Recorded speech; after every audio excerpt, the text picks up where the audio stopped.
On this day, October 14th, 2025, the legend of Pickfair still lingers like a morning mist over Beverly Hills. Long before grand estates dotted every canyon, there was one house that stood above all others. It was a beacon of glamour and a symbol of a new kind of royalty. This home was called Pickfair.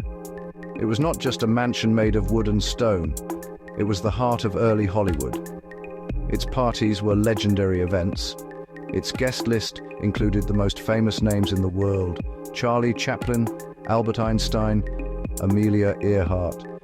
But behind the glittering facade of celebrity and celebration, a different kind of story began to take shape. One whispered in hushed tones long after the last guests had departed for the night. The mansion began its life as a modest hunting lodge. It sat quietly on a hill, overlooking the growing city of Los Angeles. In 1919, Mary Pickford, Douglas Fairbanks purchased the property. They saw its potential. They transformed the simple lodge into a sprawling, 22-room Tudor-style mansion. It was a castle for their new kingdom. They named it Pickfair, a combination of their last names. The house became the first great estate of Beverly Hills. It was a place where dreams were not just shown on screen, but lived out in grand style, setting a precedent for Hollywood luxury that echoes to this day. Pickfair was more than a home. It was the social center of the universe for the film industry. Charlie Chaplin, Albert Einstein, Amelia Earhart, the couple hosted lavish dinners and energetic parties. They swam in what was said to be the first private in-ground swimming pool in Beverly Hills. The world watched them, enchanted by their love story and their magnificent home. The mansion represented the peak of their fame and influence. It was a physical manifestation of the power and romance that defined Hollywood's golden age, a perfect setting for a story that would eventually turn from romance to mystery. Yet as with all golden ages, the light eventually began to fade. The marriage of Pickford and Fairbanks ended in 1936. While Mary Pickford remained in the house for many decades after, the vibrant energy of its early years slowly dissipated. The halls that once echoed with laughter and music grew quiet. The home became a more private, secluded place. It was during these quieter years that the house's personality seemed to shift. The memories of its glorious past clung to the walls. They refused to fade away. It was then that the first stories of strange occurrences began to surface, suggesting that some of its original residents had never truly left at all. To understand the stories that haunt Pickfair, one must first understand the people who gave it life. Mary Pickford was known as America's sweetheart. She was a tiny woman with immense power in the film industry. Not just an actress, a savvy businesswoman who co-founded United Artists. Pickfair was her sanctuary, her castle. She loved the home deeply. It was intertwined with her identity. Even after her marriage to Douglas ended, she lived there with her third husband, Buddy Rogers, until her death in 1979. Her spirit is said to be the most prominent presence in the house. Douglas Fairbanks was the swashbuckling hero of the silent screen. Athletic, charismatic, full of life. His energy counterpointed Mary's reserved nature, known for daring stunts and a larger-than-life personality. At Pickfair, he entertained guests with antics, climbing the walls, performing tricks. He was the king of this court. His boisterous spirit filled every room. After the divorce, he moved away, but many say his attachment to the home was too strong for death. His lively ghost is often blamed for the mansion's unseen activity. After Mary's passing, the house was sold. New owners, Kareem Abdul-Jabbar, Pia Zadora, Meshulam Riklis. Zadora and Riklis made a controversial decision. They claimed the house was beyond repair, infested with termites. In 1990, they demolished most of the original structure to build a larger mansion on the same footprint. Historians and preservationists were horrified. Many believed razing the home stirred up the spirits. During and after the renovation, the ghost stories intensified, becoming more frequent and more unsettling. The demolition became central to the house's haunted lore. Pia Zadora spoke openly about strange experiences. She said the hauntings grew so frightening she brought in a spiritual medium to cleanse the property. Demolishing Pickfair was seen by many as disrespect to its history and original owners.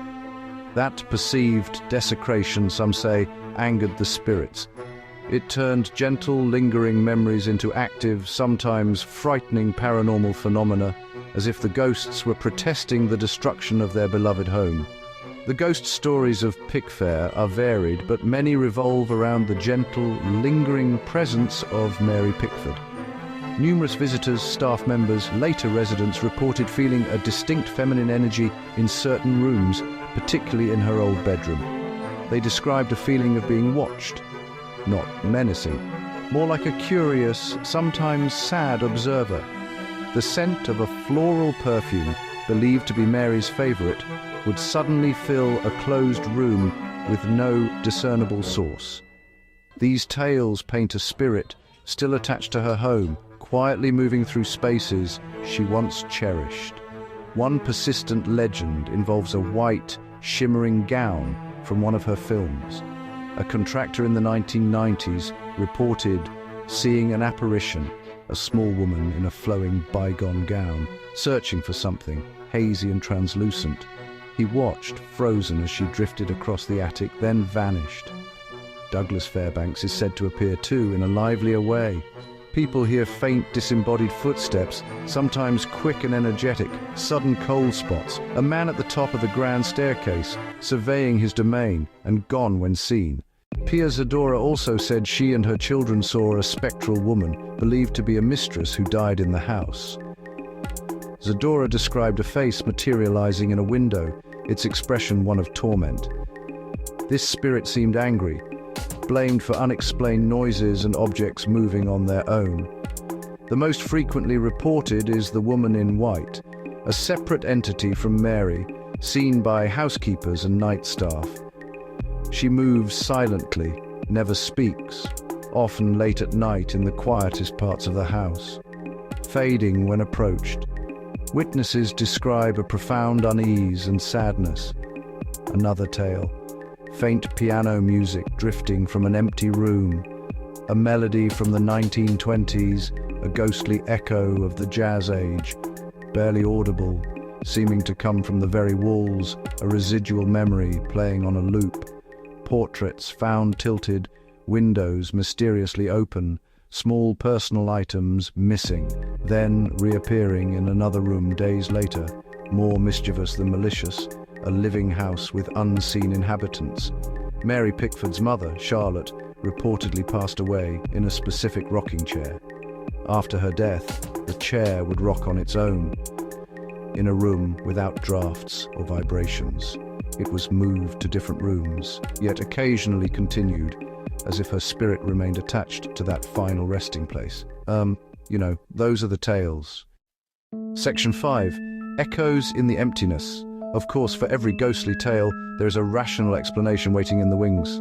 Old houses, especially large ones like Pickfair, are known for making strange noises. Wood expands and contracts with changes in temperature. Creaks and groans can sound like footsteps. Old plumbing can knock. Drafts whisper through unseen cracks, mimicking voices or music. The human mind is a powerful storyteller. A shadow becomes a figure, a random noise, a message. The power of suggestion cannot be underestimated. Once a place is labeled haunted, every anomaly is seen through that lens. A flicker becomes contact. A chill becomes presence. Today, the Pickfair Mary and Douglas built is gone. A different modern mansion stands on the property now. Some original elements, like the gates, were preserved. The swimming pool was also kept, yet the stories endure. Pickfair's legends are woven into Hollywood's cultural fabric. They connect us to the silent film era and the memory of its king and queen. The ghost stories keep Pickfair in spirit, if not in form, alive. Whether the hauntings were real or imagined is almost beside the point. The mansion was a place of immense joy, ground-breaking fame, and eventual heartbreak. Powerful emotions leave an imprint. The tales give voice to that echo, the laughter, the music, the sorrow. Some places, like stars, shine so brightly their light reaches us long after they've faded.